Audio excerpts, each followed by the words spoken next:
एक बार की बात है, कई सालों पहले नगर खजूरा नाम का एक गांव हुआ करता था। समुद्र के अत्यधिक पास होने के कारण वहां के सभी लोग पानी से जुड़े हुए काम को कर कर अपनी रोजी रोटी कमाते थे। उन्हीं में से एक था भीमा, मछुआरा, जो कि समुद्र के किनारे से मछलियां पकड़ने और उन्हें बेचने का काम किया करता था। अगले दिन समुद्र के किनारे के पास आज तो समुद्र के किनारे बहुत सारी मछलियाँ पड़ी हैं। लगता है कल कोई बड़ी लहर आई थी भैया। हाँ किशन, लग तो यही रहा है। आजकल समुद्र में भी बहुत उफान आने लगा है भैया। पहले की तरह शांति नहीं रहती। लेकिन हमारे तो किसी भी फायदे की नहीं। ये मछलियाँ तो कल की मरी पड़ी होंगी।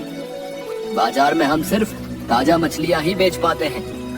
चलो तुम अपना जाल लगाओ, मैं अपना लगाता हूँ। आज का काम शुरू करते हैं।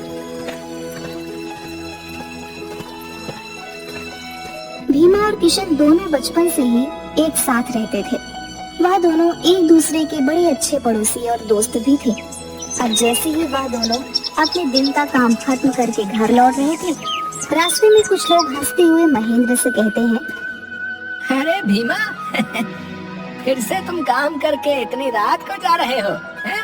ना तो तुम्हारे कोई औलाद है और ना किसी प्रकार का कोई खर्चा। फिर रात दिन इतना काहे मरते रहते हो काम के पीछे? हाँ, हमें देखो कितना भी कमा ले, लेकिन परिवार के खर्चे पूरे ही नहीं होते। लेकिन संतान होने में सुख तो है। भीमा की शादी को 10 साल हो चुके थे, लेकिन उसकी अभी तक कोई भी औलाद नहीं थी। गांव वाले व्यक्तियों की ऐसी बातें सुनकर भीमा को बहुत बुरा लगता था, लेकिन फिर भी वह चुप्पी साधे रखता है। तभी किशन गुस्से से बोल पड़ता है, तो इसमें हंसने वाली कौन सी बात है? ये तो भगवान की देन है। अभी नहीं है तो क्या हुआ, संतान भी हो जाएगी। लेकिन फिर तुम लोग किसे ताना मारोगे? अरे हम तो बस इतना कह रहे थे कि अब बुढ़ापा आ चुका है, इतना तो कमाई कर ही लिए होंगे भीमा भैया की बाकी का जीवन सुकून से कट जाए है? आजकल तो किसी को सलाह देने का जमाना ही नहीं रहा भैया। हाँ, अगर ये कुछ छोड़ दे तो हम जैसे नए मछुआरे भी कुछ आमदनी करें, लेकिन सारी मछलियाँ तो ये ले जाते हैं। तो सीधे सीधे कहो ना, ये बात है। भीमा की तरक्की से तुम्हें जलन होती है, उस बात को घुमा फिरा कर करने की क्या जरूरत है?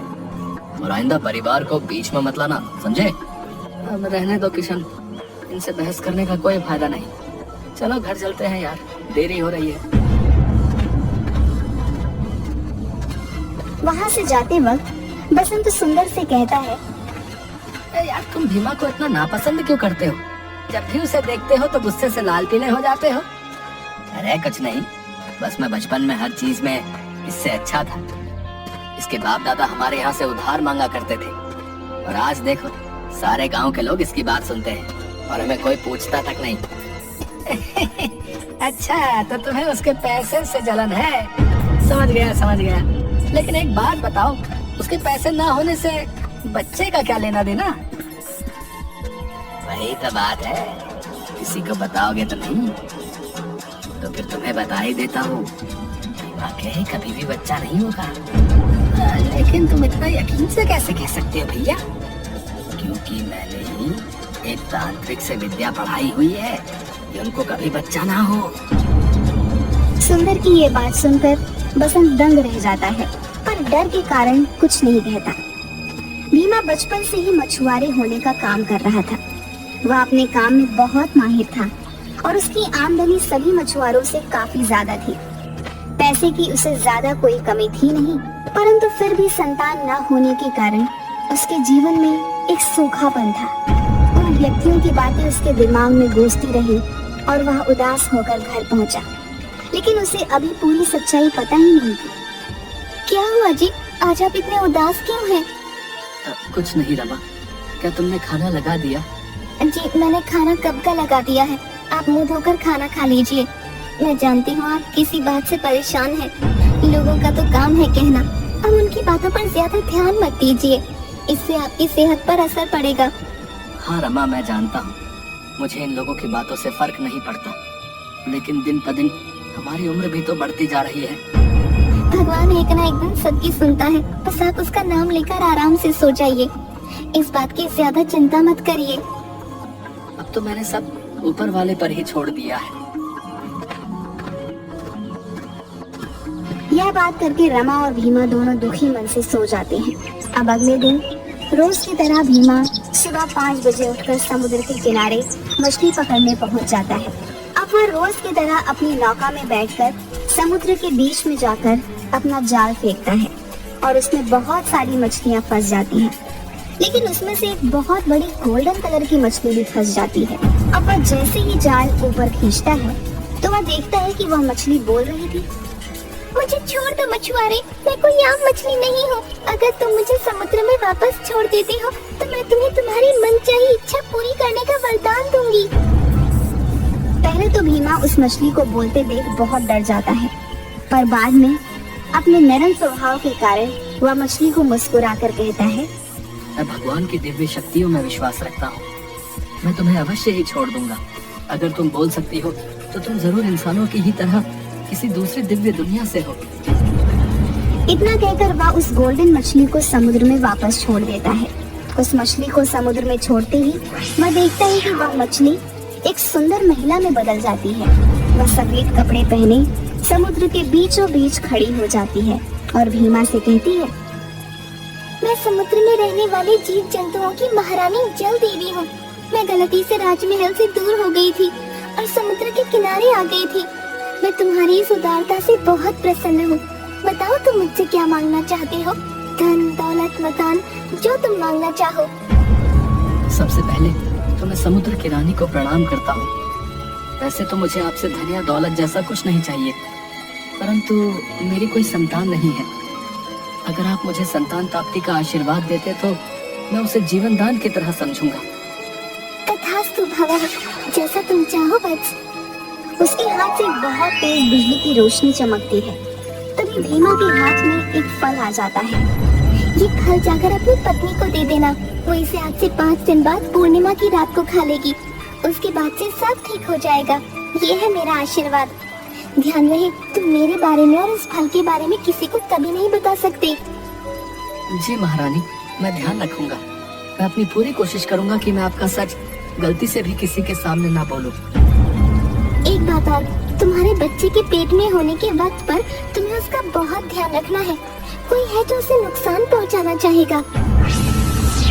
अब भीमा को इतना जरूर पता था कि रानी की बात में कुछ छुपा हुआ संदेश है और वह फल जरूर कोई जादुई फल है जिसमें जल की रानी का आशीर्वाद छुपा हुआ है। अब वह खुशी के मारे जल्दी जल्दी कदम बढ़ाकर अपने घर चला जाता है और जाते हुए रास्ते में सोचता है, ये जरूर भगवान का ही कोई संकेत है। और यह कहते कहते उसकी आंखों में से आंसू आ जाते हैं। रमा, देखो तो मैं तुम्हारे लिए क्या लेकर आया हूँ। क्या हुआ? क्यों इतना चिल्ला रहे हो? देखो मुझे आज क्या मिला। मैं रास्ते से जब घर आ रहा था तो एक बूढ़े बाबा ने आशीर्वाद में मुझे एक फल दिया और बोला कि इसे तुम्हें दे दूं। अच्छा इधर लाओ, मुझे दे दो। पर इसमें इतना खुश होने की बात क्या है? रमा बिना सारी सच्चाई जाने वह फल आराम से खा लेती है और उसे उस फल को खाता हुआ देख भीमा की आंखों में नमी और अपने भविष्य की आशा झलक पड़ती है। ठीक महारानी के कहे अनुसार उसने रमा को कुछ नहीं बताया। 2 महीने बाद रमा को अचानक से चक्कर और उल्टी जैसा महसूस होने लगा। पहले तो वो इसे आम बात समझकर टाल देती है, लेकिन जब 2-3 दिनों तक लगातार ये सब होता रहता है तब वह भीमा को जाकर बताती है। अजी सुनते हो, मेरी तबीयत 2-3 दिन से बहुत खराब है। रमा, तुमने मुझे पहले क्यों नहीं बताया? हमें तुरंत ही डॉक्टर के पास चलना चाहिए। अब वे दोनों डॉक्टर के पास जाते हैं, सारे चेकअप कराते हैं। कुछ ही देर बाद डॉक्टर आते हैं और बोलते हैं, भीमा जी, आपकी पत्नी बिल्कुल ठीक है। खुशखबरी की बात यह है कि ये प्रेग्नेंट है, पर क्योंकि ये लेट प्रेगनेंसी है, इन्हें अपना खास ख्याल रखना होगा। ये बात सुनकर भीमा और रमा खुशी से फूले नहीं समाते और डॉक्टर से कहते हैं, आपका बहुत बहुत धन्यवाद। हम बिल्कुल अपने बच्चे का खास ख्याल रखेंगे। भगवान ने बहुत दिनों बाद हमारी पुकार सुनी है। तभी ये बात सुंदर को पता चलती है। और भीमा के बाद वे उसके घर चला जाता है। भीमा, रमा भाभी, कोई घर पर है? हाँ सुंदर भैया बोलिए। कुछ नहीं, खुशखबरी का पता चला तो हालचाल पूछने आ गया, और कुछ फल भी लाया था आपके लिए। अरे भैया इसकी क्या जरूरत थी, आइए ना बैठिए, भीमा आने वाले ही होंगे। नहीं, बस चलता हूँ।